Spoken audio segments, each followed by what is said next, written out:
I want to also thank Chairman Carper and Ranking Member Capito for putting this hearing together, and our witnesses for sharing your perspectives with us here today. You know, we've talked a lot about carbon, and one of the things I think in these conversations often gets overlooked, though, is that when we're talking about emissions and so forth, is that actually carbon is valuable, beyond just kind of the obvious that you need carbon dioxide in the air for plants to be able to grow. There's many uses for carbon that we need in our society. And in fact, what many people don't realize is that actually in Nebraska with our renewable fuels industry, specifically ethanol plants, we create some of the cleanest carbon in the industry. And it has many critical uses across our economy. So for example, in our meat processing industry in Nebraska, carbon is used to rapidly chill meat, to be able to use it in transportation, to transport it, because we want to keep that food frozen as we're moving around the country. We also use it in water treatment. Carbon is used to be able to take out the removal of organic chemicals during the treatment process. And then, of course, in medical applications, carbon is used to sterilize medical supplies, the development of pharmaceuticals and so forth. So, Ms. Angeleski, how can we continue to promote innovative uses of carbon which add value to our supply chain? I can speak at least to how carbon and hydrogen could be used together. I mean, if you look at the sustainable aviation fuels today, I mean, they need large amounts of carbon dioxide. If you capture that carbon dioxide, even better. And they need hydrogen. And so if you're to decarbonize the hydrogen, you could produce fuels that can really help to decarbonize industries like the aviation industry, right? So, or some of these other maritime sort of applications of what fossil fuels are used in today. So that's certainly one way to use it. There are a number of CO2 conversion pathways. Obviously, putting it into processes like concrete is another way that's already been discussed.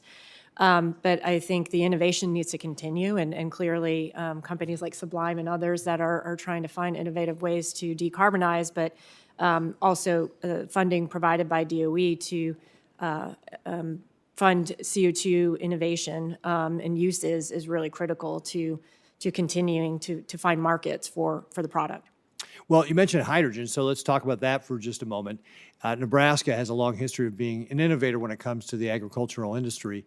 We have a company you may be familiar with, Monolith Materials, that has a patented process, a unique process, to be able to take natural gas and crack it into hydrogen and carbon black. Carbon black goes into things like mascara, your tires, cases for cell phones. And typically, it's a very dirty process to make it from petroleum, but this is a clean process.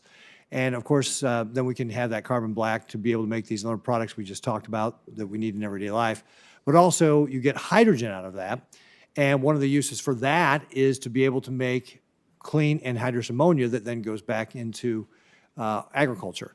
We also have another company, Project Metalark, that is doing the same thing with regard to taking hydrogen and so forth.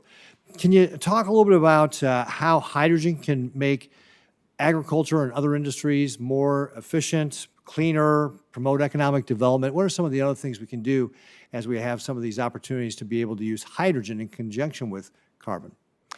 So you obviously hit on thank you for the question, of course, and you hit on the key industry or sector that really, for a state like Nebraska, could really help contribute to decarbonization objectives for an industry in the agricultural sector that really doesn't have what I would say are very targeted solutions today that they have available to reduce their emissions from their processes. So even in the agricultural sector, you mentioned at least Monolith, and what they're looking at is to use decarbonized hydrogen as one of the feedstocks to produce ammonium fertilizer.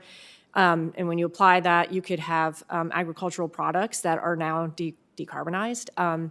You could also use hydrogen in many of the pieces of farm equipment that are needed to run and obviously farm the lands. And so that's obviously another area where that sector can really decarbonize from what they're currently using today, which is fossil fuels typically.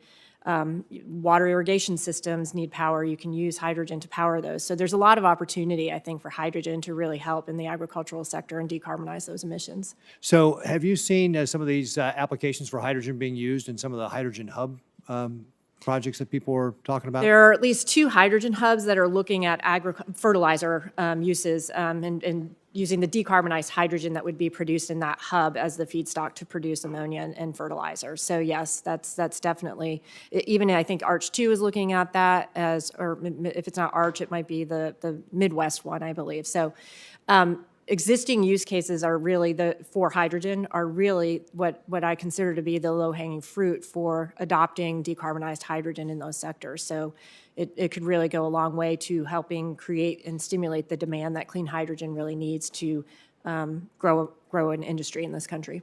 Great. Thank you very much. Thank you.